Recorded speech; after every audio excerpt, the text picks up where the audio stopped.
So, on their latest earnings call, Meta announced they're about to pour a truly staggering amount of money into AI. And, Wall Street immediately started asking questions.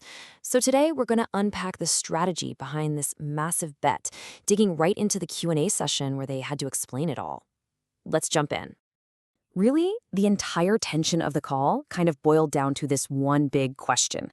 You have these analysts, right? Their job is to look at every single dollar. And when they saw Meta's spending plans, they basically slammed on the brakes.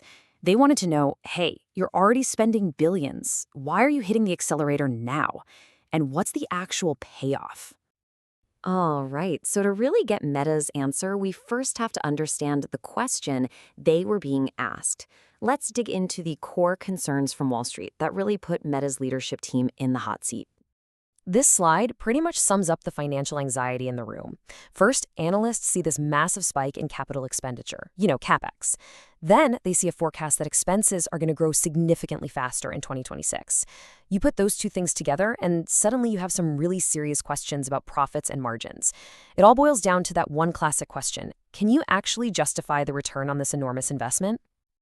So, how did Meta respond to all this? Well, their first answer wasn't about next quarter's balance sheet. Nope. It was about a much, much bigger prize: positioning the company to win in a potential age of superintelligence. Yeah, this is their big, long-term, almost sci-fi level vision. And this quote right here, it gets to the very heart of their philosophy. Zuckerberg is basically saying, let's build the giant factory before we even know for sure what we're going to make in it.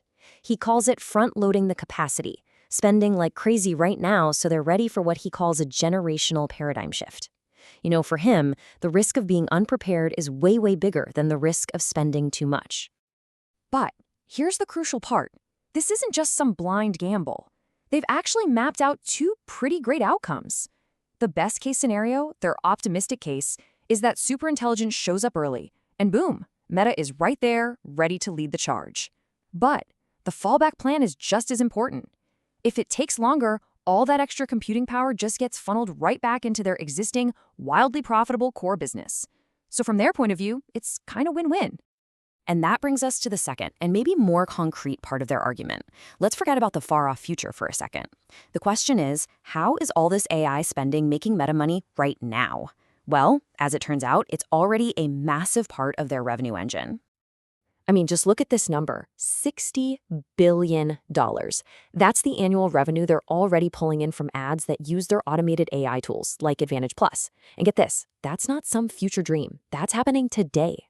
This one number is probably their strongest piece of evidence that these AI investments have an immediate and gigantic return. So how in the world do they get to that 60 billion number? Well, this slide breaks it down. They've shifted from having tons of separate specialized AI models to one big unified system they call Lattice that just learns way more efficiently. And the results are real. We're talking a 3% conversion gain for app ads, and advertisers who use their AI tools see their cost per lead drop by 14%. The bottom line is simple. AI is just making their ads smarter and a whole lot more valuable. And here's the real kicker. Even with all this spending, Zuckerberg described their core business as being compute-starved. Think about that. He's saying they are literally leaving money on the table because they still don't have enough computing power to fully optimize their ads and recommendation systems. So, in his mind, they aren't over-investing at all. They're just playing catch-up to an opportunity that's sitting right in front of them. Okay, so the investment is already supercharging the current business. We get that.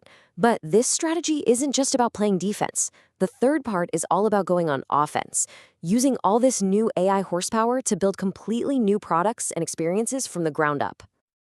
And this isn't just theory. They're already shipping this stuff. You've got Meta AI, their assistant, rolling out to literally billions of users. They're building AIs for businesses to handle customer service. They're even inventing new AI-powered content types, and maybe wildest of all, baking AI directly into their Ray-Ban smart glasses. This is them actively searching for the next big thing. So let's bring this all the way back to the financial bottom line, because that's where this conversation started. With all this insane spending, what's the actual end game? How do they even think about profitability? This quote is a direct answer to those analysts' concerns about shrinking margins. Zuckerberg is making a super clear trade-off. He's signaling that he cares way more about growing the total amount of profit, the raw dollars, than he does about the profit percentage, or the margin. It's a philosophy that's all about achieving massive scale and creating long-term value, even if it means running a little leaner for a while. And this all leads to the final and maybe most important question of the entire call. It really captures the whole strategic debate in tech right now. In this new AI era, where's the real value going to be? Is it going to be with the companies building the foundational models, the platforms? Or is it going to be with the companies building the apps that billions of people actually use every single day? And Meta's answer to that question is pretty simple. Why not both? Their big bet is that they don't have to choose. They believe their unique, killer advantage is the ability to do both things at once, build the crazy frontier AI models, and then use their unmatched global reach to turn them into products that billions of people can use instantly. And that combination, that deep tech plus massive scale, that is the very core of their multi-billion-dollar bet on the future of AI.